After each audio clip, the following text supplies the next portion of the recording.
ಬೆಂಬಲಿಸ್ತಾ ಇದ್ದಾರೆ, ಇನ್ನೂ ಬರೋರಿದ್ದಾರೆ. ಈಗ ಕರ್ನಾಟಕ ಮುಲ್ಲಾ ಅಸೋಸಿಯೇಷನ್ ನಾಯಕರಾಗಿರ್ತಕ್ಕಂಥ ಡಾಕ್ಟರ್ ಶಂಸರಲಿ ಮುಲ್ಲಾ ಅವರು ಸ್ವಲ್ಪ ವೇದಿಕೆಯನ್ನು ಉದ್ದೇಶಿಸಿ ಮಾತನಾಡಬೇಕಂತ ಕೇಳ್ಕೊತಾ ಇದ್ದೇವೆ.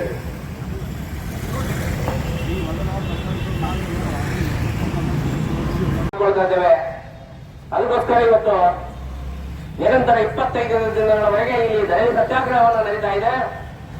ಈ ಒಂದು ಸಮಿತಿಯ ವೇದಿಕೆ ಮೇಲಿದ್ದಂತಹ ನನ್ನ ಎಲ್ಲ ಸಂಘಟನೆಯ ಮುಖ್ಯಸ್ಥರಿಗೂ ಹಾಗೂ ನಮ್ಮ ಕರ್ನಾಟಕ ಮುಲ್ಲಾ ಅಸೋಸಿಯೇಷನ್ ರಾಜ್ಯ, ಜಿಲ್ಲಾ ಮತ್ತು ತಾಲೂಕು ಮಟ್ಟದ ಎಲ್ಲಾ ಪದಾಧಿಕಾರಿಗಳು ಇವತ್ತು ನಾವು ಈ ಒಂದು ಹೋರಾಟಕ್ಕೆ ಬೆಂಬಲವನ್ನ ಸೂಚಿಸಿ ಇವತ್ತು ನಾವೆಲ್ಲರೂ ಕೂಡ ಈ ಒಂದು ಬೆಂಬಲಕ್ಕೆ ಬಂದು ನಿಂತಿದ್ದೇವೆ. ಇದು ಕೇವಲ ಹೋರಾಟ ಮಾಡುವವರ ಅಷ್ಟೇ ಒಂದು ಉಪಯುಕ್ತವಾದಂತಹ ಹಾಗೂ ಅವರಿಗೆ ಅವಶ್ಯಕ ಇರುವಂತಹ ಈ ಬೇಡಿಕೆ ಅಲ್ಲ, ಉತ್ತರ ಕರ್ನಾಟಕಕ್ಕೆ ಇದೊಂದು ದೊಡ್ಡ ಕೂಗಾಗಿದೆ. ಈ ತಾನೇ ಏನಪ್ಪ ಸರ್ಕಾರ ಒಪ್ಪಿಕೊಂಡಂತಹ ಏನು ಒಂದು ಪಿಪಿ ಮಾಡಲ್ ಇದೆ, ಪಿಪಿಪಿ ಅಂದ್ರೆ ಪಬ್ಲಿಕ್ ಪ್ರೈವೇಟ್ ಪಾರ್ಟ್ನರ್ಶಿಪ್, ಇದು ಪಬ್ಲಿಕ್ ಜೊತೆ ಏನಪ್ಪಾ ಅಂತಂದ್ರೆ 50-50 ಸಿಸ್ಟಮ್ ನಲ್ಲಿ ಮಾಡ್ತಂತಹ ಒಂದು ವ್ಯವಸ್ಥೆ ಏನಿದೆ, ಇದು ಯಾಕೋ ಬಿಜೆಪಿಯವರು ಒಂದು ಏನು ಅಜೆಂಡಾ ಇದಪ್ಪ ಅಂತಂದ್ರ ಅದಾನಿ ಅಂಬಾನಿಯವರಿಗೆ ಸಪೋರ್ಟ್ ಮಾಡದಂತೆ ಕರ್ನಾಟಕದಲ್ಲಿ ಅಂತ ರಾಜಕಾರಣಿಗಳಿಗೆ ಅಂತ ವ್ಯವಸ್ಥೆ ಇರುವಂತಹ ವ್ಯವಸ್ಥಾಪಕರಿಗೆ ಇದು ಯಾಕೋ ಬೆನ್ನೆಲುಬಾಗಿ ಸರ್ಕಾರ ನಿಲ್ತಾ ಇದೆ ಎಂಬುದನ್ನ ಎಲ್ಲ ಬಡ ಮಕ್ಕಳಿಗೆ ಹಾಗೂ ಮತ್ತು ಬಡ ಕುಟುಂಬದ ಜನತೆಗೆ ಇವತ್ತು ಭಾಸವಾಗ್ತಾ ಇದೆ. ಇದು ಬಹಳ ದಿನಗಳಿಂದ ಈ ಸರ್ಕಾರ ವೈದ್ಯಕೀಯ ಕಾರ್ಯದ ಪ್ರಾರಂಭವಾಗಬೇಕು ಎಂಬುದಂತಹ ಕೂಗು ಜಿಲ್ಲೆಯಲ್ಲಿ ಎಲ್ಲಾ ಪ್ರಗತಿಪರ ಸಂಘಟನೆಗಳು ಹೋರಾಟ ಮಾಡ್ತಲೇ ಬಂದಿದ್ದಾವೆ. ಆದರೆ ಯಾಕೋ ಸರ್ಕಾರ ಅವರ ಮೇಲೆ ಅವರ ಕೂಗನ್ನು ಕೇಳ್ತಾ ಇಲ್ಲ ಅನಿಸ್ತಾ ಇದೆ. ಅದಕ್ಕಾಗಿ ಮತ್ತೆ ಈ ಪಿಪಿಪಿ ಮಾಡೆಲ್ ಅನ್ನ ಪ್ರಾರಂಭಿಸಲಿಕ್ಕೆ ಏನೋ ಒಂದು ಹುನ್ನಾರ ನಡೆಯುತ್ತಿರುವ ಸಂದರ್ಭದಲ್ಲಿ ಎಚ್ಚೆತ್ತುಕೊಂಡಂತ ನಮ್ಮ ಎಲ್ಲ ಸಂಘಟಕರು ಇವತ್ತು ಭಾಗವಹಿಸಿ ನಾವೆಲ್ಲರೂ ಕೂಡ ಇವತ್ತು ಸರ್ಕಾರ ವೈದ್ಯಕೀಯ ಕಾರ್ಯವನ್ನು ಪಡೆದುಕೊಳ್ಳುತ್ತೇವೆ ಎಂಬ ಛಲದಿಂದ ಇವತ್ತು ಈ ವೇದಿಕೆಯನ್ನು ಸಜ್ಜಾಗಿದೆ. ಡಾಕ್ಟರ್ ಬಿ ಆರ್ ಅಂಬೇಡ್ಕರ್ ರಕ್ತದಲ್ಲಿ ಈ ದಲಿತ ಸತ್ಯಾಗ್ರಹ 25ನೇ ದಿನಕ್ಕೆ ಕಾಲಿಡ್ತಾ ಇದೆ. ಇವತ್ತು 25ನೇ ದಿನ ಇವತ್ತು ನಾವು ಕರ್ನಾಟಕ ಮುಲ್ಲಾ ಅಸೋಸಿಯೇಷನ್ದ ಎಲ್ಲಾ ಪದಾಧಿಕಾರಿಗಳು ಬೆಂಬಲವಾಗಿ ನಿಂತು ಈ ಪಿಪಿಪಿ ಮಾಡಲ್ ವೈದ್ಯಕೀಯ ಕಾಲೇಜನ್ನು ಪ್ರಾರಂಭಿಸುವುದನ್ನು ನಿಲ್ಲಿಸಿ ಸರ್ಕಾರ ವೈದ್ಯಕೀಯ ಪ್ರಾರಂಭಿಸಿ ಎಂಬ ಹೋರಾಟಕ್ಕೆ ನಾವು ಮುನ್ನಡೆತಾ ಇದ್ದೇವೆ. ಈ ಒಂದು ಉದ್ದೇಶ ಏನಂತ ಕೇಳಿದ್ರೆ, ಸರ್ಕಾರ ವೈದ್ಯಕೀಯ ಕಾಲೇಜಿನಿಂದ ಏನು ಅನುಕೂಲತೆಗಳಿದ್ದಾವೆ, ಪಿಪಿಪಿ ಮಾಡಲ್ ಕಾಲೇಜಿನಿಂದ ಏನು ಅನಾನುಕೂಲತೆ ನಮ್ಮ ಮಕ್ಕಳಿಗೆ ಇದೆ ಎಂಬುದನ್ನ ಮೊದಲು ನಾವು ಜನತೆಗೆ ತಿಳಿಪಡಿಸಬೇಕಾಗಿದೆ. ಯಾಕಂದ್ರೆ ಈ ಪ್ರೈವೇಟ್ ಅನ್ನೋದು ಏನಿದೆ ಅಂತಂದ್ರೆ ಕರ್ನಾಟಕ ಸರ್ಕಾರವನ್ನ ಏನ್ ನಡೆಸ್ತಾ ಇದೆ, ಪ್ರೈವೇಟ್ ಕಾಲೇಜುಗಳಿಗೆ ಅಥವಾ ಪ್ರೈವೇಟ್ ಸಂಸ್ಥೆಗಳಿಗೆ ಬೆನ್ನೆಲುಬಾಗಿ ಕೆಲಸ ಮಾಡ್ತಾ ಇದೆ. ಸರ್ಕಾರದ ಯಾವುದೇ ಶಿಕ್ಷಣ ಸಂಸ್ಥೆಗಳಾಗಿರ್ಬೋದು, ಸರ್ಕಾರದ ಯಾವುದೇ ರೀತಿಯಾದ ವ್ಯವಸ್ಥೆಗಳಾಗಿರ್ಬೋದು, ಇದು ಬಲಪಡಿಸಿಕೊಳ್ಳದೆ ಅದನ್ನು ಮುಚ್ಚುವಂತ ಪರಿಸ್ಥಿತಿಯನ್ನು ನಾವು ನೋಡ್ತಾ ಇದ್ದೇವೆ. ಅದಕ್ಕೋಸ್ಕರ ಇವತ್ತು ವೈದ್ಯಕೀಯ ಕಾಲೇಜನ್ನ ನಮ್ಮ ಬಡ ಮಕ್ಕಳಿಗೆ ಆಗಿರ್ಬೋದು, ಹಿಂದುಳಿದ ವರ್ಗದವರಾಗಿರ್ಬೋದು, ಕೂಲಿ ಕಾರ್ಮಿಕರಾಗಿರ್ಬೋದು, ನಿಜವಾದ ಜಾಣ ವಿದ್ಯಾರ್ಥಿಗಳಿಗೆ ವೈದ್ಯಕೀಯ ಆಗುವ ಕನಸುಗಳನ್ನ ಕಟ್ಟಿದ್ದ ಬುದ್ಧಿ ಅಂತ ಹೇಳ್ತಾ ಇದ್ದೇನೆ. ಅವರ ಮುಂದೆ ಒಂದು ವೈದ್ಯಕೀಯ ಕಾಲೇಜಲ್ಲಿ ಸೇರ್ಪಡಿಸುವಂತಕ್ಕೆ ಸಾಧ್ಯತೆ ಇದೆ. ಒಂದು ವೇಳೆ ಈ ಪಿಪಿಪಿ ಮಾಡಲ್ಗಳನ್ನ ಒಂದು ಏನಪ್ಪಾ ಅಂತಂದ್ರೆ ಈ ಜಾರಿಗೆ ಆದರೆ ಯಾರ ಬಾಕಿದ್ರೆ ಇದು ಪೊಲಿಟಿಕಲ್ ಒಂದು ಪವರ್ ಪಾರ್ಟಿ ಅವರಿಗೆ ಬಹಳಷ್ಟು ಅನುಕೂಲ ಆಗ್ತದೆ. ಒಂದೇನಪ್ಪ ಅಂತಂದ್ರೆ ಎಕಾನಮಿಕ್ ಸ್ಟ್ರಾಂಗ್ ಇದ್ದವರಿಗೆ ಮಾತ್ರ ಈ ಒಂದು ವೈದ್ಯಕೀಯ ಶಿಕ್ಷಣವನ್ನು ಪಡೆಯಲಿಕ್ಕೆ ಸಾಧ್ಯವಾಗ್ತದೆ. ಬಡತನ ಆಗಿರ್ಬೋದು, ರೈತರ ಮಕ್ಕಳಾಗಿರ್ಬೋದು, ಕೂಲಿ ಕಾರ್ಮಿಕರ ಮಕ್ಕಳಾಗಿರ್ಬೋದು, ಶಿಕ್ಷಣದಲ್ಲಿ ಎಷ್ಟೇ ಪರ್ಸೆಂಟೇಜ್ ಮಾಡಿದರು, ಶಿಕ್ಷಣದಲ್ಲಿ ಎಷ್ಟೇ ಮುಂದುವರೆದರೂ ಕೂಡ ಅವರಿಗೆ ಏನಪ್ಪಾ ಅಂತಂದ್ರೆ ಸರ್ಕಾರಿ ವೈದ್ಯಕೀಯ ಅಥವಾ ವೈದ್ಯಕೀಯ ಒಂದು ಕ್ಷೇತ್ರದಲ್ಲಿ ಕಾರ್ಯಕ್ಕೆ ಅಸಾಧ್ಯವಾಗ್ತದೆ ಎಂಬುದನ್ನು ಈ ಮಾತನ್ನು ಹೇಳಬಯಸ್ತೇನೆ. ಅದಕ್ಕೋಸ್ಕರ ಯಾಕಂದ್ರೆ ಇದು 2014ರಲ್ಲಿ ನಾವು ನೋಡ್ತಾ ಇದ್ದಾಗ ಎಷ್ಟು ಕಾಲೇಜುಗಳಪ್ಪ ಅಂತಂದ್ರೆ ಕೇವಲ 100ಕ್ಕೆ ಸಮೀಪ ಇದ್ದಂತಹ ಕಾಲೇಜುಗಳು ನೋಡ್ತೇವೆ. ಅದು ಇವತ್ತು 2025ಗೆ ಕಾಲಿಟ್ಟಾಗ ನಮಗೆ 2025ರಲ್ಲಿ ಕಾಲಿಡ್ತಾ ಇದ್ದ ಸಮಯದಲ್ಲಿ ನೋಡ್ತಾ ಇದ್ದ 60 ಹೆಚ್ಚು ಕಾಲೇಜುಗಳನ್ನ ತೆಗೆಯುತ್ತಿದೆ. 71% ಇಳಿಕೆಯಿದ್ದಾವಂತಹ ಈ ವೈದ್ಯಕೀಯ ಶಿಕ್ಷಣಗಳನ್ನ ಸರ್ಕಾರದ ಒಂದು ಏನಪ್ಪಾ ಅಂತಂದ್ರೆ ವೈದ್ಯಕೀಯ ಕಾಲೇಜುಗಳನ್ನ ಎಲ್ಲೂ ಕಾಣ್ತಾ ಇಲ್ಲ. ಕೇವಲ ಪ್ರೈವೇಟ್ಗಳು ಏನಪ್ಪಾ ಅಂದ್ರೆ ಕೊನೆ ಎತ್ತಿ ನಿಂತುಕೊಂಡು ಇವತ್ತು ಬಡ ಮಕ್ಕಳಿಗೆ, ಬಡ ಕುಟುಂಬದವರಿಗೆ, ಹಿಂದುಳಿದವರಿಗೆ ಇದು ಏನಪ್ಪಾ ಅಂತಂದ್ರೆ ರಕ್ತ ನೀಡುವಂತ ಶಿಕ್ಷಣ ಸಂಸ್ಥೆಗಳನ್ನು ಅದಕ್ಕೆ ಸರ್ಕಾರ ಬೆನ್ನೆಲುಬಾಗಿ ನಿಲ್ತಾರೆ. ಯಾಕೆ ಸಮಯ ಬಿಜಾಪುರ ಜಿಲ್ಲೆಯಲ್ಲಿ ಯಾಕೆ ಸರ್ಕಾರ ವೈದ್ಯಕೀಯ ಕಾಲೇಜ್ ಆಗಬಾರ್ದು? ಏನು ಗುಲ್ಬರ್ಗ ಜಿಲ್ಲೆಯಲ್ಲಿ ಇಲ್ವಾ? ರಾಯಚೂರು ಜಿಲ್ಲೆಯಲ್ಲಿ ಇಲ್ವಾ? ಬೀದರ್ ಜಿಲ್ಲೆಯಲ್ಲಿ ಇಲ್ವಾ? ಸುತ್ತಮುತ್ತ ಎಲ್ಲಾ ಜಿಲ್ಲೆಗಳಲ್ಲಿ ಸರ್ಕಾರ ವೈದ್ಯಕೀಯ ಕಾಲೇಜು ಬೇಕು ಎಂಬ ಬೇಡಿಕೆಗಳನ್ನ ಇವತ್ತು ಸರ್ಕಾರ ಒಪ್ಪಿಕೊಳ್ತದೆ. ಹಾಗಾದ್ರೆ ಬಿಜಾಪುರ ಜಿಲ್ಲೆಗೆ ಯಾಕೆ ಮಾಡ್ತಾ ಇದೆ ಎಂಬುದನ್ನು ಇವತ್ತು ನಾವೆಲ್ಲರೂ ಎಷ್ಟು ನೋಡಬೇಕಾಗಿದೆ. ತಾವೆಲ್ಲರೂ ಕೂಡ ಇವತ್ತು ಯುವಕರಾಗಿರ್ಬೋದು, ಬಡ ಕುಟುಂಬಗಳಾಗಿದ್ದು ಇವತ್ತಿನ ಪದನ ನಿಮ್ಮ ಹಕ್ಕು ಚಲಾಯಿಸಿ ಎಂದು ಮತ ಪಡೆದುಕೊಂಡು ಹೋಗುವಾಗ ನಿಮ್ಮ ಬೇಕು ಬೇಡಿಕೆಗಳನ್ನು ಎಲ್ಲವೂ ಕೂಡ ನಾವು ಪೂರೈಸ್ತೇವೆ, ನಾವೆಲ್ಲವೂ ಕೂಡ ನಿಮಗೆ ಬೆನ್ನೆಲುಬಾಗಿ ನಿಲ್ತೇವೆ ಅಂತ ಪ್ರತಿಜ್ಞೆ ಮಾಡಿದಂತಹ ಈ ಸಂವಿಧಾನಾತ್ಮಕ ಮಾತನಾಡುವಂತಹ ರಾಜಕಾರಣಿಗಳು ಇವತ್ತು ಕೋಮಕದಿಂದ ತಮ್ಮದೇ ಆದ ಶಕ್ತಿ ಪ್ರಭಾವದಿಂದ ಇವತ್ತು ಏನ್ ಮಾಡ್ತಾ ಇದ್ದಾರೆ ಅಂತಂದ್ರೆ ತಮಗೆ ಅನುಕೂಲವಾಗಂತೆ, ತಮ್ಮ ಮಕ್ಕಳಿಗೆ ಮುಂದೆ ಭವಿಷ್ಯ ನಿರ್ಮಾಣವಾಗುವಂತೆ, ಅವರಿಗೆ ಮುಂದೆ ಏನಪ್ಪಾ ಅಂದ್ರೆ ಎಲ್ಲವೂ ಬೇಕು ಬೇಡಿಕೆಗಳನ್ನ ಈಡೇರಿಸಿಕೊಳ್ಳಕ್ಕೆ ಮಾತ್ರ ಇದು ಸೀಮಿತವಾದಂತಹ ಪಿಪಿಪಿ ಮಾಡಲ್ ಅನ್ನ ಇವತ್ತು ಜಾರಿಗೆ ತರಲಿಕ್ಕೆ ಮುಂದಾಗಿದೆ. ಅದನ್ನ ನಿಲ್ಲಿಸಬೇಕು. ಸರ್ಕಾರ ಏನಪ್ಪಾ ಅಂದ್ರೆ ಆದಷ್ಟು ಬೇಗ ನಮಗೆ ಬೇಕಾಗಿರುವಂತಹ ಏನಿದೆಯಲ್ಲ ಸರ್ಕಾರ ವೈದ್ಯಕೀಯ ಕಾಲೇಜನ್ನು ಪ್ರಾರಂಭಿಸಬೇಕು. ಇವತ್ತು ಏನು ಇದರ ವ್ಯವಸ್ಥೆ ಇದೆ, ರೂಲ್ಸ್ ಗಳಿದ್ದಾವೆ, ಅವು ಎಲ್ಲವೂ ಕೂಡ ನಮ್ಮ ಸರ್ಕಾರ ಆಸ್ಪತ್ರೆಗಳಿದ್ದಾವೆ. ಒಂದು ಇದೇನಾಗಿರ್ತದೆ 300 ಹಾಸಿಗೆಗಳಿದ್ದಂತಹ ಒಂದು ವೈದ್ಯ ಏನಪ್ಪಾ ಅಂತಂದ್ರೆ ಒಂದು ಹಾಸ್ಪಿಟಲ್ ಇರಬೇಕಂತಿದೆ. ಯಾಕೆ ಸ್ವಾಮಿ ನಮ್ಮ ಸರ್ಕಾರಿ ಆಸ್ಪತ್ರೆಗಳಲ್ಲಿ ಅಷ್ಟೊಂದು ನಮಗೆ ಹಾಸಿಗೆದಂತಹ ಆಸ್ಪತ್ರೆ ಇಲ್ವಾ? ಒಂದು ವೇಳೆ ಎಲ್ಲವೂ ಕೂಡ ಇದೆ, ಜೈನಾಥ್ ಇದೆ, ಮಕ್ಕಳ ಆಸ್ಪತ್ರೆ ಇದೆ, ಪ್ರತಿಯೊಂದು ಕೂಡ ಇವತ್ತು ಸರ್ಕಾರ ಪ್ರೈವೇಟ್ ಗಳಲ್ಲಿ ತೋರಿಸುವಂತ ಎಲ್ಲಾ ನಮ್ಮ ರೋಗಿಗಳು ಸರ್ಕಾರ ಆಸ್ಪತ್ರೆಗಳಲ್ಲಿ ಹೋಗಿ ಏನಪ್ಪಾ ಅಂತಂದ್ರೆ ಟ್ರೀಟ್ಮೆಂಟ್ ತಗೊಂಡು ಬರ್ತಾರೆ. ಇವತ್ತು ಅಂತ ಬಡ ಕುಟುಂಬಗಳಿಂದ ಬರ್ತಾರೆ, ಎಲ್ಲವೂ ಕೂಡ ಅನುಕೂಲ ಪಡೆದುಕೊಳ್ತಾರೆ. ಆದ್ರೆ ಸರ್ಕಾರಿ ವೈದ್ಯಕೀಯ ಕಾಲೇಜು ಮಾತ್ರ ಬೇಡ ಅನ್ನುವಂತಹ ಏನ ರಾಜಕಾರಣಿಗಳಿದ್ದಾವೆ. ದಯವಿಟ್ಟು ಮುಂದಿನ ಜನಮಾನಗಳನ್ನು ನಾವು ಪಾಠ ಕಲಿಸಬೇಕಾಗುತ್ತದೆ. ದಯವಿಟ್ಟು ಎಲ್ಲಾ ಜನತೆಗಳನ್ನು ವಿಧಿಸಿಕೊಳ್ತೇವೆ. ಮೊಟ್ಟ ಮೊದಲು ನಮ್ಮಲ್ಲಿ ಸರ್ಕಾರಿ ವೈದ್ಯಕೀಯ ಕಾಲೇಜು ಸ್ಥಾಪನೆ ಆಗಬೇಕು. ಇವತ್ತು ಏನು ನಮಗೆ 149 ಎಕರೆದಲ್ಲಿರುವಂತಹ ಒಂದು ಬಿಜಾಪುರಕ್ಕೆ ಉತ್ತರ ಕರ್ನಾಟಕದ ಅತಿ ಹೆಚ್ಚು ಭೂಮಿ ಒಳಗೊಂಡಂತಹ ನಮ್ಮ ಸರ್ಕಾರ ವೈದ್ಯಕೀಯ ಏನು ಆಸ್ಪತ್ರೆ ಇದೆ, ಆ ಆಸ್ಪತ್ರೆಯ ಎಲ್ಲಾ ಯೋಜನೆಗಳನ್ನ, ಎಲ್ಲಾ ರೂಲ್ಸ್ ಗಳನ್ನ, ಎಲ್ಲಾ ಚೌಕಟ್ಟುಗಳನ್ನು ಕೂಡ ಅದು ಸೀಮಿತವಾಗಿದೆ. ಇವತ್ತು ಅದನ್ನು ಬಿಟ್ಟು ಬೇರೆ ಒಂದು ರಾಜಕಾರಣಿಗೆ ಸಹಕಾರ ಆಗಿರಬಹುದು ಅಥವಾ ಗಣ್ಯವಾಗಿರ್ಬೋದು ಅಥವಾ ಉತ್ತರ ಕರ್ನಾಟಕದಲ್ಲಿ ಅದು ವಿಜಯಪುರ ಜಿಲ್ಲೆಗೆ ಮಲತಾಯಿ ಧೋರಣೆಗೆ ಆಗಿರ್ಬೋದು. ಇದನ್ನು ನೋಡ್ತಾ ಇದ್ರೆ ಯಾಕೋ ನಮ್ಮ ವಿಜಯಪುರ ಜಿಲ್ಲೆಯ ದುಡ್ಡೈವ ಅಂತ ಅನಿಸ್ತಾ ಇದೆ. ಬಿಜಾಪುರ ಜಿಲ್ಲೆಯ ಜನತೆಗೆ ಏನಪ್ಪಾ ಅಂದ್ರೆ ಇವು ಯಾಕೋ ಏನಪ್ಪಾ ಅಂದ್ರೆ ಯಾರು ಕೇಳದೆ ಕಿವಿ ಮುಚ್ಚಿಕೊಳ್ಳುವಂತಹ ಪರಿಸ್ಥಿತಿಯನ್ನು ನಾವು ನೋಡ್ತಾ ಇದ್ದೇವೆ. ಆದ ಕಾರಣ ಇವತ್ತು ನಾವು ಎಚ್ಚೆತ್ಕೊಂಡು ಕರ್ನಾಟಕ ರಾಜ್ಯದಂತಹ ನಮ್ಮ ಕರ್ನಾಟಕ ಮುಂದಾಸನ್ನು ಇವತ್ತು ಎದ್ದು ನಿಂತಿದೆ. ಈ ಒಂದು ಹೋರಾಟಕ್ಕೆ ಇವತ್ತು ಒಂದೇ ದಿನ ಅಲ್ಲ, ನಿರಂತರವಾಗಿ ಎಷ್ಟು ದಿನಗಳವರೆಗೆ ಈ ಹೋರಾಟ ನಡೀತದೆ, ನಮ್ಮ ಬೆಂಬಲ ಇದ್ದೇ ಇರುತ್ತದೆ. ಇದು ಅಷ್ಟೇ ಅಲ್ಲದೆ ಯಾವುದೇ ತೊಂದರೆಗಳಿಂದ ಬಿಜಾಪುರ ಜಿಲ್ಲೆಗೆ ಅನ್ಯಾಯವಾಗ್ತಾ ಇದ್ರೆ ಇದು ಕೇವಲ ಧಾರ್ಮಿಕವಾಗಿರಲ್ಲ, ಇದು ಜಾತಿಗೆ ಸೀಮಿತವಾಗಿಲ್ಲ, ಇದು ಪ್ರತಿಯೊಬ್ಬರ ಅನ್ಯಾಯ ವಿರುದ್ಧ ಹೋರಾಡುವಂತಹ ಈ ನಮ್ಮ ಕೆಎಂಎಗೆ ನಾವೆಲ್ಲರೂ ಕೂಡ ಕೆಎಂಎ ಬೆಂಬಲಕ್ಕೆ ಈ ಒಂದು ಹೋರಾಟವನ್ನು ಸಿದ್ಧವಾಗಿದ್ದೇವೆ ಅಂತ ಹೇಳ್ತಾ ಇದ್ದೇನೆ. ಆದ್ರೆ ಇನ್ನೊಂದು ಮಾತು ಹೇಳಿಕೆ ಬರ್ತಾ ಇದ್ದಾರೆ. ಈಗಾಗಲೇ ನಾನು ಹೇಳಿದ್ದೇನೆ, ಉತ್ತರ ಕರ್ನಾಟಕ ಅಷ್ಟೇ ಅಲ್ಲ, ನಮ್ಮ ಕರ್ನಾಟಕ ಸರ್ಕಾರದಲ್ಲಿ ಅದಾನಿ ಅಂಬಾನಿಗಳು ಕೂಡ ರಾಜಕೀಯ ಧುರೀಣರಾಗಿದ್ದಾರೆ. ಅವರಿಗೆ ಕೇಂದ್ರ ಕಾಂಗ್ರೆಸ್ನವರು ಕೇಂದ್ರ ಕಡೆ ಬಟ್ಟ ಮಾಡಿಕೊಳ್ಳದೆ ಮೊದಲು ನಿಮ್ಮ ಸರ್ಕಾರ ಕಡೆ ಬಟ್ಟ ಮಾಡೋದು. ಎಷ್ಟು ನೀವು ರೈತರಿಗೆ ಆಗಿರ್ಬೋದು, ಬಡ ಮಕ್ಕಳಿಗಾಗಿರ್ಬೋದು, ಶಿಕ್ಷಣದ ರಂಗದಲ್ಲಿ ಆಗಿರ್ಬೋದು ಎಷ್ಟು ಅನುಕೂಲತೆ ಮಾಡಿದೀಯಾ? ನೀವು ಎಷ್ಟು ಪದದಲ್ಲಿ ನನಗೆ ನಾವು ಸೀಮಿತವಾದ ಏನಪ್ಪ ಅಂತಂದ್ರೆ ಒಂದು ಎಲ್ಲ ಉದ್ಯೋಗ ಕೊಡಿದ್ದ ಅದನ್ನೆಲ್ಲವೂ ಕೂಡ ನೀವು ಕೂಡ ಒಂದು ಕುಲಂಕುಷಿತವಾಗಿ ನಿಮ್ಮನ್ನು ನೀವೇ ಅರ್ಥೈಸಿಕೊಳ್ಳಬೇಕಾಗಿದೆ. ಕೇವಲ ಭಾಷಣ ಮಾಡಿಕೊಂಡು ಕೇವಲ ಏನಪ್ಪ ಅಂತಂದ್ರೆ ನಮಗೆ ಅಷ್ಟು ಬಜೆಟ್ ಬೇಕಾಗ್ತದೆ, ಇಷ್ಟು ಬಜೆಟ್ ಬೇಕಾಗ್ತದೆ ಎಂಬುದನ್ನ ಜನರ ಮುಂದೆ ದಾರಿ ತಪ್ಪಿಸುವ ಕೆಲಸ ಮಾಡಿ ಇವತ್ತು ಜನರ ಒಪ್ಪಿಕೊಳ್ಳುವಂತಹ ಮಾಹಿತಿಗಳನ್ನು ನೀಡ್ತಾ ಇರುವಂತಹ ನಮ್ಮ ಸಚಿವರಾಗಿರ್ಬೋದು, ಶಾಸಕರಾಗಿರ್ಬೋದು, ದಯವಿಟ್ಟು ಈ ಮಾತುಗಳನ್ನ ತಾವು ಹಿಂಪಡೆದುಕೊಂಡು ಅದು ಎಷ್ಟೇ ಲಕ್ಷ ಖರ್ಚಾಗಿರ್ಬೋದು, ಎಷ್ಟೇ ಕೋಟಿ ಖರ್ಚಾಗಿರ್ಬೋದು, ಆದ್ರೆ ನಾನು ನೋಡ್ತಾ ಇದ್ದೆ ಹಿಂದೆ ನಮ್ಮ ಎಲ್ಲ ರೈತ ಬಂಧುಗಳು, ನಮ್ಮ ಹೋರಾಟಗಾರರು, ಪ್ರಗತಿಪರ ಹೋರಾಟಗಾರರ ವೇದಿಕೆಯಲ್ಲಿ ನಮ್ಮ ಮಾನ್ಯ ವಿಜಯಪುರ ಜಿಲ್ಲಾ ಸಚಿವರು ಬಂದು ಮಾತಾಡಿದ್ದನ್ನು ನಾನು ಕೇಳಿದ್ದೇನೆ, ನೋಡಿದ್ದೇನೆ.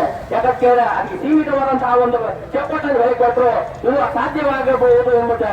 ಯಾಕೆ ಈ ನಿರಂತರವಾಗಿ ನಮ್ಮ ಜನತೆಯವರನ್ನು ಆಯ್ಕೆ ಮಾಡಿ ಕಳಿಸುತ್ತಿರುವ ಸಮಯದಲ್ಲಿ ನಮ್ಮ ವಿಜಯಪುರ ಜಿಲ್ಲೆಗೆ ಒಂದು ಸರ್ಕಾರಿ ವೈದ್ಯಕೀಯ ಕಾಲೇಜು ಸ್ಥಾಪನೆ ಮಾಡಿಕೊಳ್ಳಿಕ್ಕೆ ಇರೋದು ಅಸಾಧ್ಯವಾ ಎಂಬುದನ್ನು ನಾವು ನೋಡ್ತಾ ಇದ್ದೇವೆ. ಯಾಕಂತೇಳಿದ್ರೆ ಇಲ್ಲಿ ಅತಿ ಹೆಚ್ಚು ನಮ್ಮ ಶಾಸಕರು ಕಾಂಗ್ರೆಸ್ ಏನಪ್ಪ ಅಂದ್ರೆ MLA ಆಗಿದ್ದಾರೆ ಮತ್ತು ಇದಕ್ಕೆ ಎಲ್ಲಾ ಪಕ್ಷದ MLAಗಳು ಕೂಡ ಇದಕ್ಕೆ ಸಪೋರ್ಟ್ ಆಗಿ ನಿಂತಿದ್ದಾರೆ, ಬೆಂಬಲವಾಗಿ ನಿಂತಿದ್ದಾರೆ. ಈ ಒಂದು ಸಮಯದಲ್ಲಿ ವಿಜಯಪುರ ಜಿಲ್ಲೆಯ ಒಂದು ಏನಪ್ಪ ವೈದ್ಯಕೀಯ ಕಾಲೇಜುಗಳೆಲ್ಲ ಪ್ರಾರಂಭವಾಗಬೇಕು. ದಯವಿಟ್ಟು ನಾವು ಮಾನ್ಯ ಉಸ್ತುವಾರಿ ಸಚಿವರನ್ನು ಕರ್ನಾಟಕ ಮೂಲಕ ವಿನಂತಿ ಮಾಡಿಕೊಳ್ತೇವೆ. ನಾವೆಲ್ಲರೂ ಕೂಡ ತಮಗೆ ನಾವು ವಿನಂತಿಸ್ಕೊಳ್ತೇವೆ.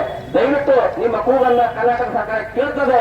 ನಿಮ್ಮ ಮನವಿಯನ್ನ ಅವರು ಏನಪ್ಪಾ ಅಂತ ಪರಿಗಣನೆ ಮಾಡ್ತಾರೆ. ನಾವೆಲ್ಲರೂ ಕೂಡ ಎಲ್ಲ ಪ್ರಗತಿಪರ ಸಂಘಟನೆಗಳು ಇವತ್ತು ನಿಮಗೆ ಮನವಿಯನ್ನ ನೀಡಿ ನಿಮಗೆ ಏನಪ್ಪಾ ಅಂದ್ರೆ ನಾವು ಒಂದು ವಿನಂತಿಸಿಕೊಳ್ತೇವೆ. ಎಲ್ಲರ ಪರವಾಗಿ ನಮ್ಮ ಮಕ್ಕಳಿಗೆ ನಾವು ಇವತ್ತು ಕಲಿಯದಿರ್ಬೋದು. ನಮ್ಮ ಮಕ್ಕಳ ಮುಂದಿನ ದಿನಗಳಲ್ಲಿ ವೈದ್ಯಕೀಯ ರಂಗಕ್ಕೆ ಪ್ರವೇಶಿಸಬೇಕಾದ್ರೆ ಸರ್ಕಾರಿ ವೈದ್ಯಕೀಯ ಕಾಲೇಜು ಬೇಕು. ಅದಕ್ಕಾಗಿ ನಾವು ಅದನ್ನ ಜಾರಿಗೆ ತಂದು ಜನರ ಮೆಚ್ಚುಗೆಯನ್ನು ಪಡೆದುಕೊಳ್ಳಿ, ಜನರ ಒಂದು ಅತ್ಯಂತ ವಿಶ್ವಾಸ ಉಳಿಸಿಕೊಳ್ಳಿ. ಇಲ್ಲದೆ ಹೋದ್ರೆ ಈ ಸರ್ಕಾರಿ ಯೋಜನೆ ಮಾತ್ರ ನಮ್ಮ ಈ ಒಂದು ವಿನಂತಿ. ಇಲ್ಲಿ ಹೋದ್ರೆ ಮುಂದಿನ ದಿನಮಾನಗಳಲ್ಲಿ ನಾವೆಲ್ಲರೂ ಕೂಡ ಎಚ್ಚೆತ್ತುಕೊಳ್ಬೇಕಾಗಿದೆ. ಪ್ರತಿಯೊಬ್ಬ ಮತದಾರರು ಕೂಡ ತಮ್ಮ ಹಕ್ಕುವನ್ನ ನಿಜವಾದ ಹಕ್ಕುಗಳನ್ನು ಚಲಾಯಿಸಬೇಕಾಗ್ತದೆ. ಯಾಕಂದ್ರೆ ಹಸಿವಾದಾಗ ಉಡಂಬಡಿಸಿದ ವ್ಯಕ್ತಿ ಯಾವತ್ತು ರಾಜಕಾರಣಿ ಅಲ್ಲ. ಶಿಕ್ಷಣವನ್ನು ಪಡೆಯಲಿಕ್ಕೆ ಆಶಿಸಿದ ವ್ಯಕ್ತಿ ಅವತ್ತು ಆ ವ್ಯಕ್ತಿ ಹಿನ್ನಡೆಯಾದರೆ ಅವಾಗೇನಪ್ಪ ಅಂತಂದ್ರೆ ಆ ಕುಟುಂಬ ದುಃಖ ಪಡ್ತದೆ. ಅದಕ್ಕೆ ದಯವಿಟ್ಟು ತಾವೆಲ್ಲರೂ ಶಾಸಕರಲ್ಲಿ ಹಾಗೂ ಸಚಿವರಲ್ಲಿ ಅದೇ ರೀತಿಯಾಗಿ ನಮ್ಮ ಸಂಸದರಲ್ಲಿ ಕೂಡ ನಾವು ಆ ಒಂದು ಮನವಿ ಮಾಡಿಕೊಳ್ತೇವೆ. ಅದಕ್ಕೆ ಎಲ್ಲರೂ ಕೂಡ ಇವತ್ತು ವಿಜಯಪುರ ಜಿಲ್ಲೆಯ ಸರ್ಕಾರಿ ವೈದ್ಯಕೀಯ ಕಾಲೇಜು ಪ್ರಾರಂಭಿಸಿ ಬಡ ಕುಟುಂಬಗಳಿಗೆ, ಹಿಂದುಳಿದ ವರ್ಗದವರಿಗೆ, ಅಲ್ಪಸಂಖ್ಯಾತರಿಗೆ ಎಲ್ಲಾ ವರ್ಗದವರಿಗೂ ಕೂಡ ಅನುಕೂಲವಾಗುವಂತೆ ನಾವು ಏನಪ್ಪ ಅಂತಂದ್ರೆ ಈ ಒಂದು ದಾರಿದೀಪ ಮಾಡಿಕೊಳ್ಳಿ. ಮಕ್ಕಳಿಗೆ ಏನಪ್ಪ ಅಂದ್ರೆ ಶಿಕ್ಷಣವನ್ನು ವಂಚಿತರಿಂದ ಮಾಡಬೇಡಿ. ಕನಸು ಹೊತ್ತಂತಹ ಮಕ್ಕಳು ಏನೋ ವಿಜ್ಞಾನ ಮಾಡಿಕೊಂಡು ಏನೋ ಪರೀಕ್ಷೆ ಬರೆದು ಸರ್ಕಾರಿ ಸೀಟನ್ನು ಗಿಟ್ಟಿಸಿಕೊಳ್ಬೇಕು ಅನ್ನುವ ಸಮಯದಲ್ಲಿ ನಮಗೆ ವಿಜಯಪುರ ಜಿಲ್ಲೆ ಸಿಗದೆ ಬೀದರ್, ಬಾಗಲಕೋಟೆ, ರಾಯಚೂರು, ಬೇರೆ ಬೇರೆ ಜಿಲ್ಲೆಗೆ ನಮಗೆ ಕಲಿಯುವಂತ ಪರಿಸ್ಥಿತಿ ಬರದೆ ನಮ್ಮ ಬಿಜಾಪುರ ಜಿಲ್ಲೆ ಶಿಕ್ಷಣವನ್ನು ಪಡೆದುಕೊಳ್ಳಕ್ಕೆ ತಾವೇನಪ್ಪ ನನ್ನ ಸರ್ಕಾರ ಕೊಡಿ ಅಂತ ಈ ಮಾತನ್ನು ಹೇಳ್ತಾ ವೇದಿಕೆ ಮೇಲೆ ಆಶೀರ್ವಾದಂತಹ ನಮಗೆಲ್ಲ ನಮ್ಮ ಪ್ರಗತಿಪರ ಸಂಘಟನೆಯ ಮುಖಂಡರು ಹಾಗೂ ನಮ್ಮ ಕರ್ನಾಟಕ ಮೂಲ ಅಸೋಸಿಯೇಷನ್ ನಮ್ಮ ಎಲ್ಲ ಪದಾಧಿಕಾರಿಗಳಿಗೆ ಈ ಮಾಹಿತಿಯನ್ನು ಹೇಳ್ತಾ ಮುಂದಿನ ದಿನಗಳಲ್ಲಿ ಇದು ನಿರಂತರವಾಗಿ ನಾವು ಬೆಂಬಲವಾಗಿ ಇರ್ತೇವೆ. ನಾವು ಮುಂದೆ ಇಲ್ಲಿ ಅಲ್ಲ, ನಾವು ಇಲ್ಲಿಂದ ಬೆಂಗಳೂರಿಗೆ ತೆರವು ಅಂದ್ರೆ ಕೂಡ ನಾವೆಲ್ಲರೂ ಸಿದ್ಧರಾಗಿದ್ದೇವೆ. ಇದಕ್ಕೆ ಯಾವಾಗಲೂ ಕೂಡ ಏನಪ್ಪ ಅಂದ್ರೆ ಈ ಒಂದು ತೆರಿಗೆ ಸತ್ಯಾಗ್ರಹಕ್ಕೆ ನಮ್ಮ ಸಂಪೂರ್ಣ ಬೆಂಬಲವನ್ನು ನೀಡ್ತೇವೆ. ನಾವು ಏನಪ್ಪ ಅಂದ್ರೆ ಈ ಒಂದು ಬಿಜಾಪುರ ಜಿಲ್ಲೆಗೆ ಸರ್ಕಾರ ವೈದ್ಯಕೀಯ ಕಾಲೇಜು ಬೇಕೇ ಬೇಕು. ನಾವು ಅದನ್ನು ಪ್ರಯತ್ನಿಸ್ತೇವೆ ಎಂಬುದನ್ನು ಛಲವನ್ನ ಈ ಸ್ಥಾನದಲ್ಲಿ ಹೇಳ್ತಾ ನನ್ನ ಮಾತನ್ನು ಮುಗಿಸುತ್ತೇನೆ. ಜೈ ಹಿಂದ್, ಜೈ ಕರ್ನಾಟಕ. 25ನೇ ದಿನದ ಈ ಹೋರಾಟದಲ್ಲಿ ವಿವಿಧ ಸಂಘಟನೆಗಳ ಮುಖ್ಯಸ್ಥರೇ ಹಾಗೂ ಕರ್ನಾಟಕ ಮುಲ್ಲಾ ಅಸೋಸಿಯೇಷನ್ ವಿಜಯಪುರ ಜಿಲ್ಲೆಯಾದಂತಹ ಬಂದಂತಹ ಎಲ್ಲ ಪದಾಧಿಕಾರಿಗಳಿಗೆ ಈ ಸಂದರ್ಭದಲ್ಲಿ ಸ್ವಾಗತಿಸುತ್ತಾ ಈ ಒಂದು ಇಂತಹ ಒಂದು ಸಂದರ್ಭದಲ್ಲಿ ಸರ್ಕಾರಿ ವೈದ್ಯಕೀಯ ಕಾಲೇಜನ್ನ ಸ್ಥಾಪಿಸಲಿಕ್ಕೆ ಕರ್ನಾಟಕ ಮುಲ್ಲಾ ಅಸೋಸಿಯೇಷನ್ ಬೆಂಬಲವಾಗಿ ನಿಲ್ಲುತ್ತದೆ ಅನ್ನುವಂತಹ ಮಾತನ್ನ ಈ ಸಂದರ್ಭದಲ್ಲಿ ನಾನು ಹೇಳಲು ಬಯಸುತ್ತೇನೆ. ಇದು ಯಾವ ರೀತಿಯ ಹುನ್ನಾರವನ್ನ ನಡೆಯುತ್ತಿದೆ ಅನ್ನೋದನ್ನ ನಾವು ಇಲ್ಲಿ ಗಮನ ಹರಿಸಬೇಕಾಗ್ತದೆ. ಬೇರೆ ಬೇರೆ ಜಿಲ್ಲೆಯಲ್ಲಿ ಇರಲಾರದಂತಹ ವ್ಯವಸ್ಥೆಯನ್ನ ಷಡ್ಯಂತ್ರವನ್ನ ಹೂಡಿ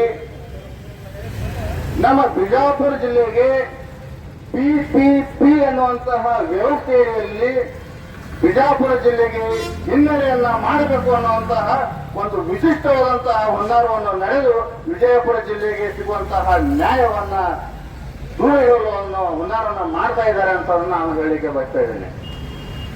ನಾವು ಇದೇ ರೀತಿಯಾಗಿ ನಾವು ಸುಮ್ಮನೆ ಕೂತರೆ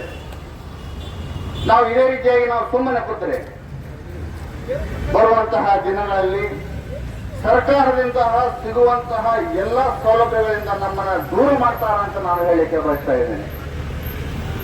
ಯಾಕಪ್ಪ, ಬೀದರದಲ್ಲಿ ಸರ್ಕಾರಿ ಕಾಲೇಜ್ ಬೇಕು, ಗುಲ್ಬರ್ಗದಲ್ಲಿ ಸರ್ಕಾರಿ ಕಾಲೇಜ್ ಬೇಕು, ರಾಯಚೂರದಲ್ಲಿ ಸರ್ಕಾರಿ ಕಾಲೇಜು ಬೇಕು. ಬಿಜಾಪುರ ಜಿಲ್ಲೆ ಏನು ಇವತ್ತು ಹುಟ್ಟಿಕೊಂಡಿದೆ ಏನು? ಯಾವಾಗ ಇವು ಭೂಮಿಯನ್ನ ಸೃಷ್ಟಿಯಾಗಿದೆಯೋ ಅಲ್ಲಿಂದಲೂ ಈ ಬಿಜಾಪುರ ಜಿಲ್ಲೆಯನ್ನ ಪ್ರಾರಂಭವಾಗಿದೆ, ಬಿಜಾಪುರ ಜಿಲ್ಲೆಯನ್ನ ಸ್ಥಾಪನೆಯಾಗಿದೆ. ಹಳೆಯಾದಂತ ಇತಿಹಾಸವನ್ನ ಉಳಿದಿದೆ. ಈ ಒಂದು ಬಿಜಾಪುರಕ್ಕೆ ತನ್ನದೇ ಆದಂತಹ ಇತಿಹಾಸ, ವೈಶಿಷ್ಟ್ಯವನ್ನ, ಪಾರಂಪರೆಯನ್ನ ಉಳ್ಳಂತಹ ವಿಜಯಪುರ ಜಿಲ್ಲೆಗೆ PPP ಅಡಿಯಲ್ಲಿ ಸರ್ಕಾರಿ ವೈದ್ಯಕೀಯ ಕಾಲೇಜಿನಿಂದ ದೂರ ಇಡಲು ನೀವು ಪ್ರಯತ್ನ ಮಾಡ್ತಾ ಇದ್ದೀರಿ. ಇದಕ್ಕೆ ಇಂದು ಕರ್ನಾಟಕ ಮುಲ್ಲಾ ಅಸೋಸಿಯೇಷನ್ ಖಂಡಿತವಾಗಿ ನಾವು ಖಂಡಿಸ್ತಾ ಇದ್ದೀವಿ ಅಂತ ನಾನು ಈ ಮಾತನ್ನು ಹೇಳಿಕೆ ಬರ್ತಾ ಇದ್ದೇನೆ. ಯಾಕೆಂತಂದ್ರೆ ಸರ್ಕಾರವು ಗಮನ ಹರಿಸಬೇಕು. ಇಲ್ಲಿರ್ತಕ್ಕಂತಹ ಪ್ರಮುಖ ರಾಜಕಾರಣಿಗಳು ಸಹಿತ ಪ್ರಮುಖ ವಹಿಸಬೇಕು. ಈಗಾಗಲೇ ರಾಜ್ಯದಲ್ಲಿಯೇ ಅತ್ಯಂತ ಹೆಚ್ಚು ಭೂಮಿ ಇರುವಂತಹ ಸರ್ಕಾರಿ ಆಸ್ಪತ್ರೆ ಯಾವ್ದಾದ್ರು ಇದೆ ಅಂತಂದ್ರೆ ಇದು ಬಿಜಾಪುರ ಜಿಲ್ಲೆ. 149 ಎಕರೆಯಷ್ಟು ಭೂಮಿಯನ್ನ ಸರ್ಕಾರಿ ಆಸ್ಪತ್ರೆಗೆ ಇದೆ. ಅದಲ್ಲದೆ ರೋಗಿಯ ಕೊರತೆ ಸಹಿತ ಇಲ್ಲ ಸರ್ಕಾರಿ ಆಸ್ಪತ್ರೆಯಲ್ಲಿ. ಸಾಕಷ್ಟು ಸರ್ಕಾರಿ ಆಸ್ಪತ್ರೆಗಳಲ್ಲಿ ಸಾಕಷ್ಟು ರೋಗಿಗಳು ಸಹಿತ ಇದ್ದಾಗ, ಭೂಮಿಯನ್ನು ಇದ್ದಾಗ, ಕಟ್ಟಡವೂ ಇದ್ದಾಗ, ವಿಶಿಷ್ಟವಾದಂತಹ ಸರ್ಕಾರಿ ಆಸ್ಪತ್ರೆಗಳಲ್ಲಿ ಸೌಲಭ್ಯಗಳು ಸಹಿತ ಇದ್ದಾಗ ನಿಮಗೇನಪ್ಪ ಸರ್ಕಾರಿ ಆಸ್ಪತ್ರೆಯನ್ನ ಸರ್ಕಾರಿ ವೈದ್ಯಕೀಯ ಕಾಲೇಜನ್ನು ತೆಗೆಯಲು ಯಾಕೆ ನೀವು ಹಿಂದಕ್ಕೆ ಹಾಕ್ತಾ ಇದ್ದೀರಿ ಅಂತ ನಾನು ಸರ್ಕಾರಕ್ಕೆ ನಾನು ಪ್ರಶ್ನೆಯನ್ನ ಮಾಡಬೇಕಾಗ್ತದೆ. ಹೀಗಾಗಿ ಯಾವುದೇ ಒಂದು ರಾಜಕೀಯ ಷಡ್ಯಂತ್ರಕ್ಕೆ ಮಣಿಯಾಗದೆ ಬಿಜಾಪುರ ಜಿಲ್ಲೆಗೆ ನ್ಯಾಯವನ್ನು ಒದಗಿಸುವಂತಹ ಸಿದ್ದರಾಮಯ್ಯ ಸರ್ಕಾರ ಮಾಡಬೇಕು.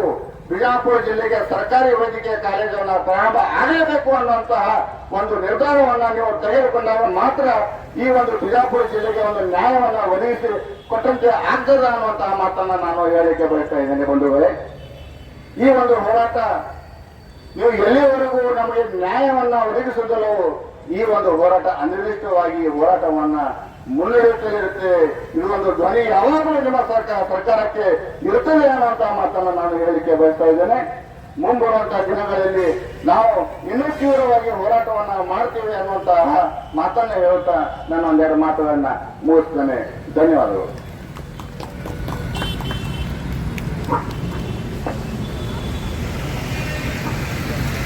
ಈ ಸರ್ಕಾರಿ ವೈದ್ಯಕೀಯ ಕಾಲೇಜು ಖಾಸಗಿ ಜನ ಹೋರಾಟಕ್ಕೆ ಕರ್ನಾಟಕ ಮುಲ್ಲಾ ಅಸೋಸಿಯೇಷನ್ ವತಿಯಿಂದ ಇವತ್ತು 25ನೇ ದಿನದ ಬೆಂಬಲವನ್ನು ಕೋರುತ್ತಾ ನಾವು ಸಹ ನಮ್ಮ ಎಲ್ಲ ಬಿಜಾಪುರ ಜಿಲ್ಲೆ ಎಲ್ಲ ತಾಲೂಕಿನ ಪದಾಧಿಕಾರಿಗಳು, ಜಿಲ್ಲೆಯ ಪದಾಧಿಕಾರಿಗಳು, ರಾಜ್ಯದ ಪದಾಧಿಕಾರಿಗಳನ್ನು ಜೊತೆಗೂಡಿ ಸ್ನೇಹಿತರ ಜೊತೆಯಲ್ಲಿ ಬಂದು ಇವತ್ತು 25ನೇ ದಿನದ ಹೋರಾಟಕ್ಕೆ ನಾವು ಸಂಪೂರ್ಣ ಬೆಂಬಲವನ್ನು ಕೋರುತ್ತಾ ಡಾಕ್ಟರ್ ಬಾಬಾ ಸಾಹೇಬ್ ಅಂಬೇಡ್ಕರ್ ಇವರ ಇವತ್ತ ನೆರಳಿನಲ್ಲಿ ಇವತ್ತು ಈ ಹೋರಾಟವನ್ನು ಆರಂಭಿಸಿದ್ದೇವೆ. ಅವರ ಮಾರ್ಗದರ್ಶನದ ಅಡಿಯಲ್ಲಿ ಇವತ್ತು ನಾವು ಹೋರಾಟ ಮಾಡ್ತಾ ಇದ್ದೇವೆ. ಸರ್ಕಾರಿ ವೈದ್ಯಕೀಯ ಕಾಲೇಜು ಆದಷ್ಟು ಬೇಗ ಈಗಾಗಲೇ ಆಗಬೇಕಾಗಿತ್ತು. ಇನ್ನುವರೆಗೆ ಬಿಜಾಪುರ ಜಿಲ್ಲೆಯಲ್ಲಿ ಸರ್ಕಾರಿ ವೈದ್ಯಕೀಯ ಕಾಲೇಜನ್ನು ಆಗಿಲ್ಲ ಅಂದರೆ ಇದು ನಮ್ಮ ನಾಯಕರ ಒಂದು ಹುನ್ನಾರ ಮತ್ತು ದುರಾದೃಷ್ಟಕರ. ನಮ್ಮ ಈ ಬಸವನಾಡಿನಲ್ಲಿ ಒಂದು ಸರ್ಕಾರಿ ಕಾಲೇಜನ್ನು ಇಲ್ಲ ಅಂದ್ರೆ ನಾಚಿಕೆಗೇಡು ಸಂಗತಿ. ಇವತ್ತಿನ ದಿನಮಾನಗಳಲ್ಲಿ ಸರ್ಕಾರಿ ವೈದ್ಯಕೀಯ ಕಾಲೇಜು ಸರ್ಕಾರ ನಿರ್ಮಾಣ ಮಾಡಕ್ಕಂತ ಒಂದು ಹಂತದಲ್ಲಿ PPP ಅಂದ್ರೆ ಪಬ್ಲಿಕ್ ಪ್ರೈವೇಟ್ ಪಾರ್ಟ್ನರ್ಶಿಪ್, ಇದು ಒಂದು ಈ ಸರ್ಕಾರಿ ವೈದ್ಯಕೀಯ ಕಾಲೇಜಲ್ಲಿ ಅಳವಡಿಸಬೇಕು ಎನ್ನುವಂತ ಒಂದು ಹುನ್ನಾರವನ್ನು ನಡೀತಾ ಇದೆ. ಅದು ದುರಾದೃಷ್ಟಕರ.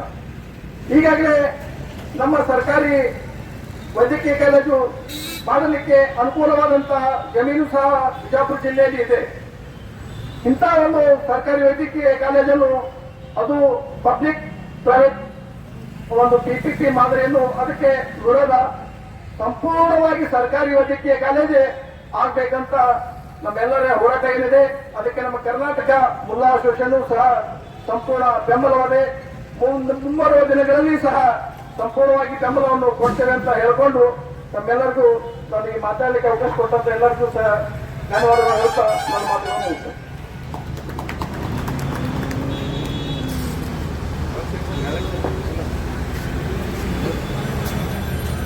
ನಿಮ್ಮ ದಾನ ಉಳಿದು ತೂಸುವ ಗಾಳಿ ನಿಮ್ಮ ದಾನ, ನಿಮ್ಮ ದಾನವನ್ನುಂಡು ಅನ್ಯರ ಹೊಗಳುವ ಕುನ್ನಿಗಳೇನೆಂದೇ ರಾಮನಾಥ. ಸರ್ಕಾರಿ ವೈದ್ಯಕೀಯ ಮಹಾವಿದ್ಯಾಲಯವನ್ನು ಸಂಪೂರ್ಣ ಸರ್ಕಾರದ ಅಧೀನದಲ್ಲಿ ನಡೆಸಬೇಕು. ಯಾವುದೇ ಕಾರಣಕ್ಕೂ ಖಾಸಗಿ ಸಹಭಾಗಿತ್ವದಲ್ಲಿ ಮಾಡಿಕೊಂಡು ತಿಳ್ಕೊಂಡೇಳಿ ಕಳೆದ 25 ದಿನಗಳಿಂದ ನಡೆದಿರ್ತಕ್ಕಂಥ ಈ ಅನಿರ್ದಿಷ್ಟ ಧರಣಿ ಸತ್ಯಾಗ್ರಹ, ಇವತ್ತಿನ ಈ ಸತ್ಯಾಗ್ರಹಕ್ಕೆ ಕರ್ನಾಟಕ ಮುಲ್ಲಾ ಅಸೋಸಿಯೇಷನ್ದವರು ಭಾಗವಹಿಸಿ ಬೆಂಬಲ ನೀಡಿದ್ದಾರೆ. ಅವರಿಗೂ ಕೂಡ ಅನಂತ ಕೋಟಿ ಶರಣಾರ್ಥಿಗಳು. ನಿರಂತರವಾಗಿ 25 ದಿನಗಳಿಂದ ಹೋರಾಟ ನಡೆದರೂ ಕೂಡ ಸರ್ಕಾರ ಇನ್ನೂ ಎಚ್ಚೆತ್ತುಕೊಂಡಿಲ್ಲ. ಎಲ್ಲಿವರೆಗೆ ಮಾಡ್ತಾರೋ ಮಾಡಲಿ, ಇನ್ನೇನು ಅಧಿವರಿಸ್ಕೊಂಡು ಎದ್ದು ಹೋಗ್ತಾರೆ ಅಂತ ತಿಳ್ಕೊಂಡು ಏನಾದ್ರು ಸರ್ಕಾರ ಈ ರೀತಿ ಆಲೋಚನೆ ಮಾಡಿದಾದ್ರೆ ಸಂಪೂರ್ಣ ಸರ್ಕಾರದ ವಿಚಾರ ತಪ್ಪು ಇದು. ನಾವೊಂದು ಕಮಿಟಿಯ ಮೊದಲೇ ತೀರ್ಮಾನ ತಗೊಂಡಿದ್ದೆವು. ಯಾವುದೇ ಕಾರಣಕ್ಕೂ ಸರ್ಕಾರಿ ವೈದ್ಯಕೀಯ ಮಹಾವಿದ್ಯಾಲಯ ಖಾಸಗೀಕರಣೆ ಮಾಡಲಿಕ್ಕೆ ಬಿಡೋದಿಲ್ಲ. ಸಂಪೂರ್ಣ ಸರ್ಕಾರದ ಒಂದು ಅಸ್ತಿತ್ವದಲ್ಲಿ ಇರಬೇಕು. ಅಲ್ಲಿವರೆಗೂ ಕೂಡ ನಾವು ಈ ಹೋರಾಟವನ್ನು ನಾವು ಪ್ರಾಣ ಹೋದ್ರೂ ಕೂಡ ಹಿಂದೆ ಸರಿಯುವ ಮಾತೇ ಇಲ್ಲ ಅಂತಕ್ಕಂಥ ಪ್ರಥಮ ಬಾರಿನ ಸ್ಪಷ್ಟಪಡಿಸಿದ್ದೇವೆ.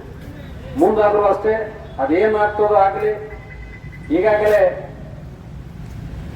ವಿಜಯಪುರ ಜಿಲ್ಲೆಯಾದ್ಯಂತ ಒಂದು ದೊಡ್ಡ ಪ್ರಮಾಣದಲ್ಲಿ ಅದು ಬೆಂಬಲ ಕೊಟ್ಟಿದ್ದಾರೆ. ಮುಂದೂ ಕೂಡ ನಾವು ಹಿರಿಯ ನಾಗರಿಕರ ಒಂದು ಬೆಂಬಲದೊಂದಿಗೆ ವಿವಿಧ ರೀತಿಯ ಚಳುವಳಿಯನ್ನ ಮಾಡುವ ಮೂಲಕ ಸರ್ಕಾರಕ್ಕೆ ಒಂದು ಬಿಸಿಯನ್ನ ತಟ್ಟಿಸಿ ಸರ್ಕಾರ ಇವತ್ತೇನು ನಿದ್ರಾವಸ್ಥೆ ಅದನ್ನು ಬಡಿದೆಬ್ಬಿಸುವಂತ ಕೆಲಸ ನಾವು ಮಾಡಬೇಕಾಗ್ತದೆ. ಇನ್ನೊಂದು 3-4 ದಿವಸಗಳಲ್ಲಿ ಈ ಹೋರಾಟದ ಸ್ವರೂಪವನ್ನು ನಾವು ಬದಲಾವಣೆ ಮಾಡಿ ರಕ್ತದಿಂದ ಸಹಿ ಸಂಗ್ರಹವಂತ ಮಾಡುವಂಥದ್ದು ಮತ್ತು ಪತ್ರ ಚಳುವಳಿ, ಕಸಬರಿಗೆ ಚಳುವಳಿ ಮತ್ತು ಕತ್ತೆ ಚಳುವಳಿ ಕೂಡ ನಾವು ಮಾಡಬೇಕಾಗ್ತದೆ. ಒಂದು ಪ್ರತಿಭಟನೆ, ಯಾಕಂತಂದ್ರೆ ಇವೆಲ್ಲ ಸರ್ಕಾರ ಆಡಳಿತ ಮಾಡುವಂತ ಸರ್ಕಾರ ಹೆಂಗಾಗ್ಯಾವಪ್ಪ ಅಂದ್ರ ಕತ್ತಿಗಿತ್ತು ಕನಿಷ್ಠ ಆಗ್ಯಾರ. ಅದಕ್ಕೆ ಕತ್ತಿ ಒಂದು ಸ್ವಭಾವದವರು, ಕತ್ತೆ ಭಾವನೆ ಇರ್ತಕ್ಕಂಥ ಈ ಸರ್ಕಾರ ಇದನ್ನು ಖಂಡಿಸಿ ನಾವು ಕತ್ತೆ ಚಳುವಳಿಯನ್ನು ಕೂಡ ವಿಜಯಪುರ ನಗರದಲ್ಲಿ ನಾವು ಇಲ್ಲಿ ಮೆರವಣಿಗೆ ಮಾಡಬೇಕಾಗ್ತದೆ. ಅದಕ್ಕೂ ಬಗ್ಗದೇ ಇದ್ರೆ ಅವರ ಪ್ರತಿಕೃತಿಯನ್ನ ನಾವು ಮೆರವಣಿಗೆ ಮಾಡಿ ಇಲ್ಲಿ ಧರಣ ಮಾಡ್ತೇವೆ ಅಂಬೇಡ್ಕರ್ ಸರ್ಕಾರದಲ್ಲಿ.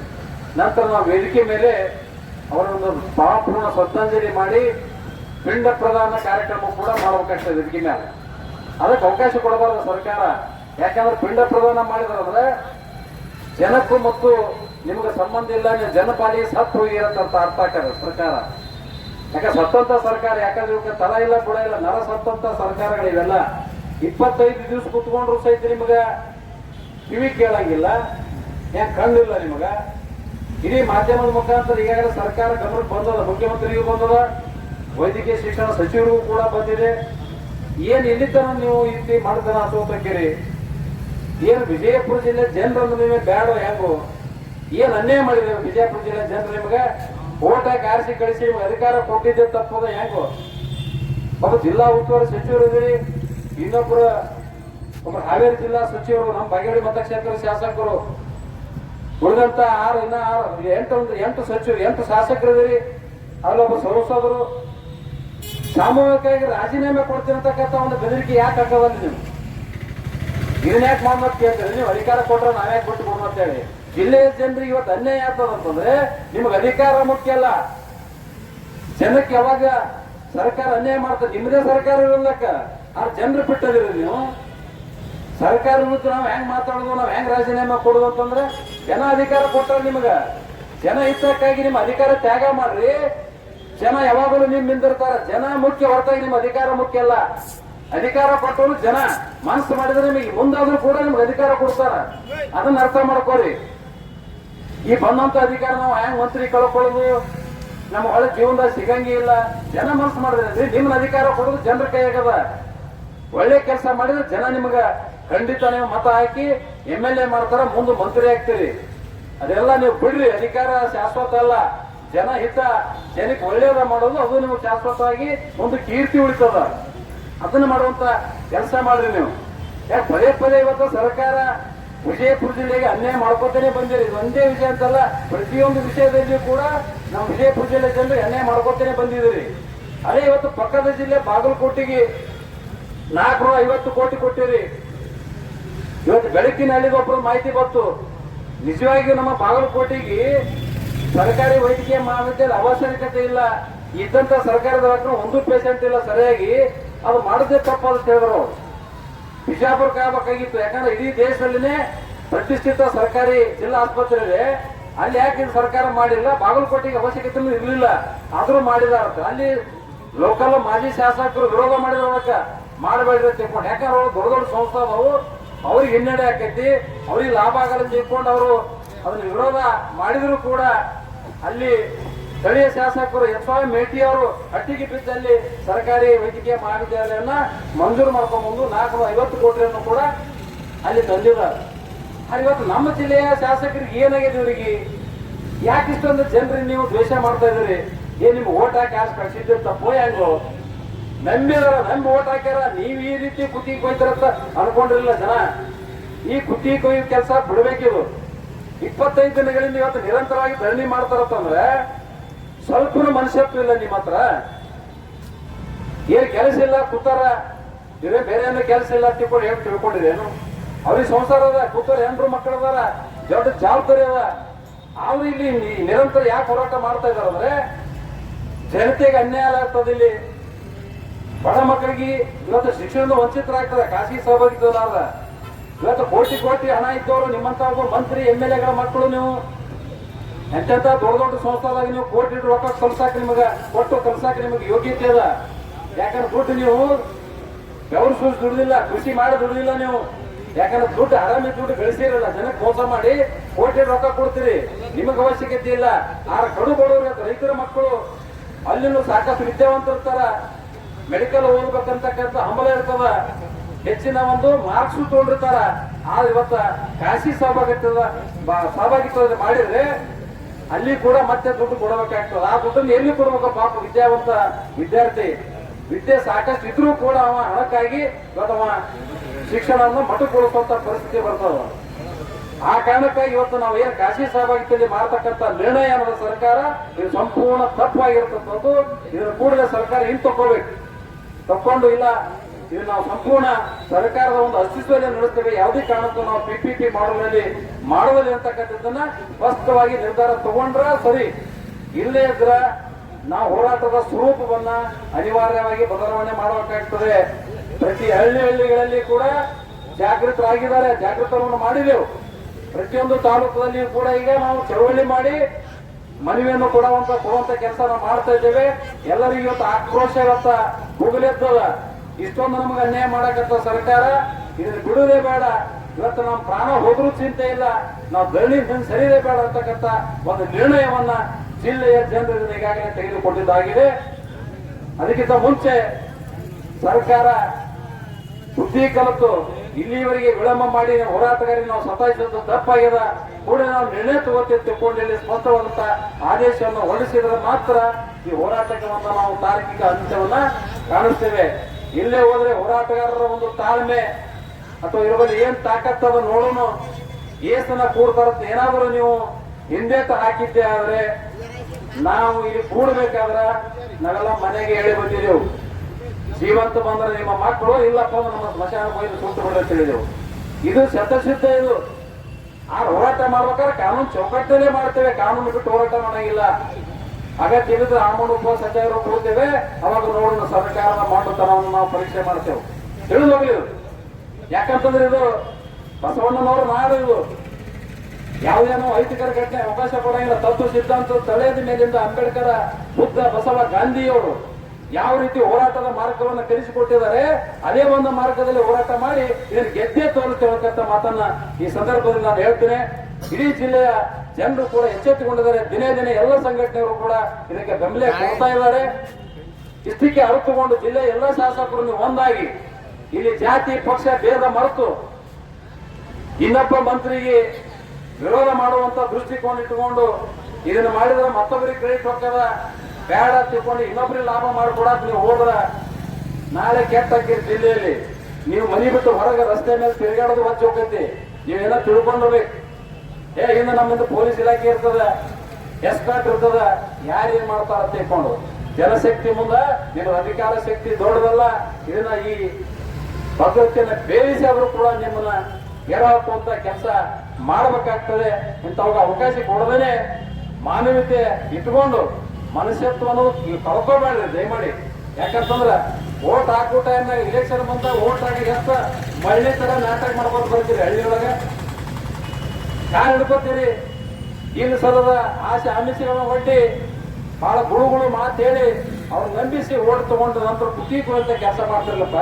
ದೇವ್ರ ಮೆಸ್ತಾನ ನಿಮಗೆ ಎಂದರೆ ನೀವು ಅರ್ಥ ಮಾಡ್ಕೋರಿ. ನೀವು ಏನ್ ಮಾಡಕತ್ತೀರ ಅನ್ನೋದು ನೀವು ಆತ್ಮಸಾಕ್ಷಿ ಆತ್ಮಕ್ಕೆ ಕೇಳ್ಕೋರಿ. ಎಷ್ಟು ಅನ್ಯಾಯ ಮಾಡಕತ್ತೀರಿ ನಮ್ಮ ಜಿಲ್ಲೆ ರೈತರಿಗೆ, ಜನಸಾಮಾನ್ಯರಿಗೆ ಎಲ್ಲ ಬಿಡ್ರಿ. ಎಲ್ಲ ನಿಮ್ದೆಲ್ಲ ಹೊಲಸು ನಾಟಕ ಎಲ್ಲ ನಿಮ್ದೆಲ್ಲ ತಿಳ್ಕೊಂಡ ಜನ ಏನ್ ಬರ್ತಕ್ಕಂಥ ಚುನಾವಣೆಯಲ್ಲಿ ಕಾಯ್ಕೊಂಡು ಕೂತಾರೆ ಈ ಜನ. ಇಲ್ಲಿವರೆಗೆ ನಾವು ಎಲ್ಲಾ ಪಕ್ಷಗಳಿಗೆ ಓಟ್ ಹಾಕಿ ಅಧಿಕಾರ ಕೊಟ್ಟದ್ದು ತಿಳಿದಂಗಾಗ್ಯದ. ಈಗ ಮನೆ ಬರ ಎಷ್ಟು ಮೋಸ ಮಾಡೋದು ನಮಗೂ ಅರ್ಥ ಆಗ್ಯದ. ಏನು ಬರ್ಲಿ ಮುಂದಿನ ಚುನಾವಣೆ ಅಂತಕ್ಕಂಥದ್ದು ಕಾರು ತಗೊಂಡು ಕೂತಾರೆ. ಈಗ ಈ ಹಳ್ಳಿ ಒಳಗೆ ಹೋದ್ರೆ ಸಾಕು ನೋಡ್ರಿ ಅಟ್ಟಾಡ್ಕೊಂಡು ಬೆಲ್ಲ ತಗೊಂಡ್ತಾರೆ ಊರು ಅಂತ ಪರಿಸ್ಥಿತಿ ಖಂಡಿತ ಬಂದೇ ಬರ್ತದ.